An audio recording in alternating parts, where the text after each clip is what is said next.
Hello guys, तर मी आहे वर्षा मासाळ आणि ही आहे आमची डाळिंबीची बाग.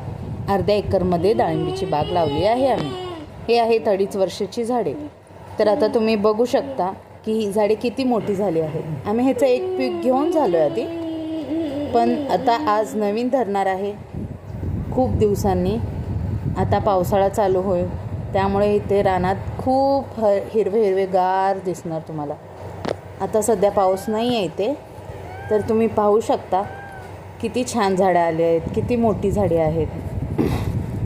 तर आता तुम्ही बघू शकता की आमच्या झाडाची ग्रोथ कशी किती छान आहे. तर आपण तुम्हाला हेच दाखवणार आहे की डाळिंबीची शेती कशी करतात, काय काय करावं लागतं, काय काय नाही, काय काय प्रोसेस आहे, कशी डाळिंबीची, कसं शेतकऱ्याच्या बागेत डाळिंबे उगतात, कसं तुमच्यापर्यंत पोचतात, हे सर्व तुम्हाला आमच्या व्हिडिओमध्ये तुम्हाला समजणार आहे. मग तुम्ही पाहू शकता की कसे आपण डाळिंब घेतो विकत, शेतकऱ्याचं किती कष्ट असतं त्याच्यात, काय नाही, ते सगळं तुम्हाला कळणार आहे. चला मग भेटूया उद्याच्या व्लॉगमध्ये. Bye, take care.